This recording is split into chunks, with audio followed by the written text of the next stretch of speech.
మన సీరియల్స్ని లైక్ చేసి ఆదరిస్తున్న అందరికీ పేరు పేరున కృతజ్ఞతలు. అలాగే ప్రతిరోజు సాయంత్రం 4 గంటలకు మరో మంచి సీరియల్స్ మన ముందుకు రాబోతున్నాయి. వాటిని కూడా ఇలాగే ఆదరిస్తారని కోరుకుంటూ, వసుధ 21వ భాగం. తండ్రిని పిల్లలు అర్థం చేసుకోవాలి అనే ఆలోచనలో ఉన్న వసుధ సాగర్ వసుధలకి సంబంధించిన సున్నితమైన విషయాలను చక్కగా అర్థమయ్యేలా చెప్పేసరికి పిల్లలు వసుధ సాగర్ని ఎలాగైనా కలపాలి అనుకున్నారు. నిషిత ఏం చేస్తే తండ్రి మారుతాడు అని ఆలోచించడం మొదలుపెట్టింది. మేఘమాల ఎదురుపడిన ప్రతిసారి తన స్థానం ఏమిటో గుర్తు చేయడానికి ప్రయత్నిస్తూనే ఉంది. ఇంట్లో ఎవరైనా వసుధని ఇబ్బంది పెడితే పిల్లలు ఊరుకోవటం లేదు. ఇంట్లో ప్రతి విషయంలో కూడా తల్లికి అండగా ఉంటూ జాగ్రత్తగా చూసుకుంటున్నారు. రోజులు గడుస్తుండగా ఒకరోజు సాగర్ హడావిడిగా ఇంటికొచ్చాడు. ఇంట్లో ఉన్న బీరువా ఓపెన్ చేసి అందులో ఉన్న బ్యాంక్ బుక్, డాక్యుమెంట్స్ అన్నీ తీసి లెక్కలు వేసుకుంటున్నాడు. ఇంకా 1.5 లక్షలు కావాలి అని తనలో తనే మాట్లాడుకుంటున్నాడు. అప్పుడే కాలేజీ నుంచి ఇంటికి వచ్చిన నిషి సాగర్ అలా టెన్షన్గా లెక్కలు వేసుకుంటూ తనలో తనే మాట్లాడుకోవటం చూసి, ఏమైంది నాన్న, మీలో మీరే మాట్లాడుకుంటున్నారు, మిమిక్రీ ఏమైనా ప్రాక్టీస్ చేస్తున్నారా అంటూ సాగర్ పక్కన కూర్చుంది. నిషి మాటలు విన్న సాగర్, ఏంటి నేను టెన్షన్ పడుతూ ఉంటే నీకు సరదాగా అనిపిస్తుందా అన్నాడు కోపంగా. స్వతహాగా తెలివైనదై గడసరి అయిన నిషి, అయ్యో నాకెందుకు అలా అనిపిస్తుంది, చెప్పు నాన్న, నీ ప్రాబ్లం ఏంటో చెప్పు, ఏదైనా సొల్యూషన్ తెలిస్తే చెప్తా కదా అంది. సాగర్ ఒక క్షణం ఆలోచించి, బిజినెస్లో చిన్న ప్రాబ్లం, నాకు అర్జెంటుగా 5 lakhs కావాలి. నా దగ్గర 3.5 లక్షలు ఉన్నాయి. బ్యాంకులో మిగతా డబ్బుకి ల్యాండ్ డాక్యుమెంట్స్ పెట్టాలా లేక ఏం చేయాలి అని ఆలోచిస్తున్నా అన్నాడు. నిషి కాసేపు ఆలోచించి, చెప్తా నీ పని అనుకుని, ల్యాండ్ వాల్యూ ఎంత ఉంటుంది నాన్న అని అడిగింది. సాగర్ కాసేపు ఆలోచించి 15 నుంచి 20 లక్షల మధ్యలో ఉంటుంది అన్నాడు. ఓ, నీకు కావాల్సింది కేవలం 1.5 లక్ష, దానికోసం ల్యాండ్ పేపర్స్ పెట్టడం ఎందుకు నాన్న? నువ్వు కొన్న బంగారం ఏదైనా అమ్మ దగ్గర కానీ, మీ దగ్గర కానీ, లేక నానమ్మ దగ్గర కానీ ఉంటే బ్యాంకులో పెట్టి డబ్బులు తీసుకుని తర్వాత మీ దగ్గర డబ్బులు ఉన్నప్పుడు విడిపించుకోవచ్చు కదా అని సలహా ఇచ్చింది నిషి. కావాలని అలాంటి సలహా ఇచ్చింది అని తెలియని సాగర్, సరే అలాగే చేద్దామన్నాడు. వసు కోసం కానీ నిషి కోసం కానీ ఎప్పుడు ఏదీ కొనలేదు అనే విషయం తెలుసు నిషికి. మేఘమాల కోసం ఏదైనా కొని ఉండొచ్చు అనే ఉద్దేశంతో ఇలాంటి సలహా ఇచ్చింది. సాగర్ వెళ్ళి బంగారం అడిగిన మేఘమాల బంగారం ఇవ్వడానికి అంగీకరించదు అనే విషయం నాకు తెలుసు. ఇప్పుడు నాన్న అడిగిన మేఘమాల ఇవ్వదు అనుకుంటూ బాగా నవ్వుకుంది. ఇవేవీ తెలియని సాగర్ నిషి మాటలు విని హడావిడిగా మేఘమాల ఇంటికి వెళ్ళాడు. మామూలుగా అయితే సాగర్ ఆ ఇంటికి రాత్రులు తప్ప పగలు వెళ్ళడు.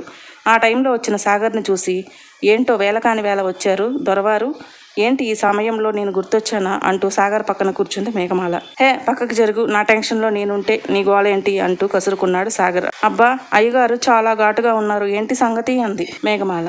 అబ్బా ఆపు మేఘ, నీ గోల, నా టెన్షన్లో నేనున్నాను, వెళ్ళి మొన్న మనం కొన్న కాసుల పేరు తీసుకురా, అర్జెంటుగా పనుంది అన్నాడు. సాగర్, కాసుల పేరా ఎందుకు అంది మేఘమాల. అబ్బా మేఘ, నీకన్నీ చెప్పే టైం లేదు అని అరిచాడు సాగర్. అంతేలేండి, కొన్నట్టే కొన్నారు, మళ్ళీ అడుగుతున్నారు అంటూ ముక్కు చీదింది మేఘమాల. అబ్బా ఎందుకే ఏడుపు, నాకు అర్జెంటు పని పడింది మేఘమాల, నాకు 5 లక్షలు కావాలి, నా దగ్గర 3.5 లక్షలు ఉన్నాయి, మిగతా డబ్బు కోసం బంగారు బ్యాంకులో పెట్టడానికి అడుగుతున్నా అన్నాడు సాగర్. లేదు లేదు, నేను అస్సలు ఇవ్వనండి అంది మేఘ. మేఘ విసిగించుకు, అర్థం చేసుకో ప్లీజ్, మళ్ళీ కొందాం అన్నాడు సాగర్. నేను ఇవ్వను, నన్ను ఎందుకు అడుగుతున్నారు, నీ పెళ్ళాం వసుధ ఉందిగా, దాన్ని అడగొచ్చు కదా అని వెటకారంగా అంది మేఘమాల. మేఘమాల వసు గురించి మాట్లాడగానే కోపంగా చూసి, నీకెన్నిసార్లు చెప్పినా బుద్ధి రాదా, దాని పేరు నువ్వు ఎత్తకు అని, అయినా దానికి కాదు, నేను కొనిపెట్టింది నీకు అంటూ వెళ్ళిపోయాడు సాగర్. అమ్మయ్య, ఎక్కడ కాసుల పేరు పట్టుకుపోతాడో అనుకున్నా, దాని పేరు ఎత్తగానే కోపం వచ్చి వెళ్ళిపోయాడు సాగర్ అని నవ్వుకుంది మేఘమాల. నిషి ఇచ్చిన సలహాతో హడావిడిగా ఇంటి నుండి వెళ్ళిన సాగర్ రాత్రి వరకు ఎక్కడెక్కడో తిరిగి ఇంటికి నీరసంగా వచ్చాడు. సాగర్ అంత నీరసంగా రావడం చూసిన నిషి గదిలోకి వచ్చిన సాగర్ని, డిన్నర్ చేద్దాం రండి నాన్న అని పిలిచింది. సాగర్ చిరాగ్గా, నాకేం అక్కర్లేదు, కాసేపు నన్ను ఒంటరిగా వదిలేయండి అని విసుక్కున్నాడు. వసుధ అక్కడే నిలబడి అంతా గమనిస్తూనే ఉంది. నిషి, అయ్యో నాన్న ఏమైంది, మీకు మీరు వెళ్ళిన పని అవ్వలేదా ఏంటి, ఇలా చికాకు పడుతున్నారు అంటూ అమాయకంగా అడిగింది. లేదు అవసరం లేదు నిషి, కాసేపు సైలెంట్గా ఉండు అన్నాడు సాగర్. మనసులోనే ఇదే ఎక్స్పెక్ట్ చేశాను నాన్న అని వస్తున్న నవ్వుని ఆపుకుంటూ అమాయకంగా మొహం పెట్టుకుని, అలాగా నాన్న, మరి అమ్మని అడగాల్సింది, అమ్మ ఏమైనా హెల్ప్ చేస్తుందేమో అంది నిషి. నిషి వసుధ ముందే టాపిక్ రేస్ చేయడంతో వసుధ అడగకపోతే బాగోదు అని, ఏమైంది నిషి, ప్రాబ్లం అంటున్నావు ఏంటి అంది. దానికి నిషి, నాకు సరిగ్గా తెలియదమ్మా, నాన్నని అడుగు, నాన్నకే తెలుసు అంటూ, నాన్న అమ్మ అడుగుతుంది కదా చెప్పండి అని గదిలో నుంచి బయటకు వెళ్ళింది. వసుధ మౌనంగా సాగర్ వైపు చూసింది. సాగర్, ఏమీ లేదు వసు, బిజినెస్లో కాస్త లాస్ వచ్చింది, అర్జెంటుగా 5 lakhs కావాలి, నా దగ్గర 3.5 లక్షలు ఉన్నాయి, ఇంకా 1.5 లక్ష కావాలి, వాటి కోసం ల్యాండ్ పేపర్స్ తాకట్టు పెడదాం అనుకుంటుంటే వద్దు, వేరే ఏదైనా ట్రై చేయండి నాన్న అంది నిషి. దాని గురించే ఇప్పుడు మాట్లాడుతున్నాను అన్నాడు. వేరే ఏదైనా అంటే ఏం చేయాలనుకున్నారు అంది వసుధ చిన్నగా నవ్వుతూ. బంగారం ఏదైనా బ్యాంకులో పెట్టమంది. కానీ నా దగ్గర అంత బంగారం ఎక్కడిది? మెడలోని చైను, వేలికి ఉన్న ఉంగరం పెట్టినా 50,000కు మించి రాదే అని ఆలోచిస్తున్నాను అన్నాడు సాగర్.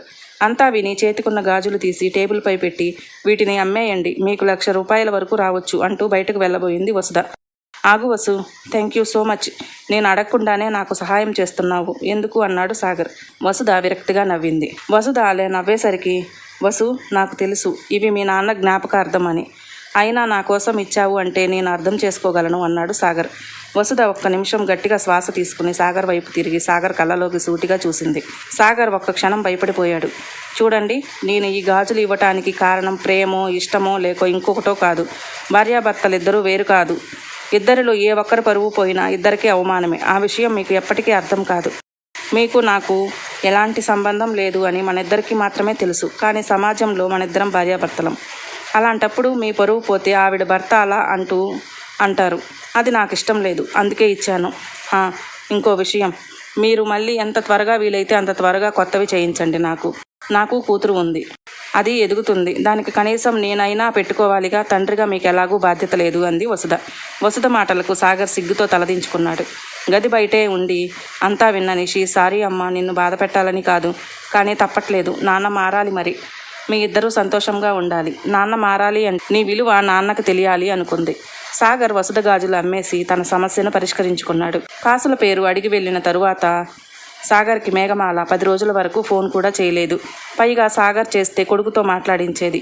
కూరగాయలకు వెళ్ళిందని లేదా స్నానం చేస్తుంది అనో ఏదో అబద్ధం చెప్పేసేది. సాగర్కి ఈ విషయం ఏంటో అర్థం కాక ఇంటికి వెళ్ళాడు. బయట కాలింగ్ బెల్ కొడుతున్నప్పుడు సాగర్ని కిటికీలో నుండి చూసిన మేఘమాల, పిల్లలకి జ్వరం వచ్చింది అని చెప్పి వెళ్ళి బెడ్రూమ్లో పడుకుంది. మేఘమాల బెడ్రూమ్లోకి వెళ్ళి దుప్పటి కప్పుకొని పడుకున్న వెంటనే తన పెద్ద కూతురు అయిన అను వెళ్ళి డోర్ ఓపెన్ చేసింది. డోర్ ఓపెన్ చేసిన అనుని చూసిన సాగర్, అమ్మ ఎక్కడమ్మా అంటూ సోఫాలో కూర్చున్నాడు. అమ్మ లోపల పడుకుంది నాన్న అంది అను. అదేంటి ఈ టైంలో పడుకోవటం ఏంటి అంటూ లోపలికి వెళ్ళాడు సాగర్.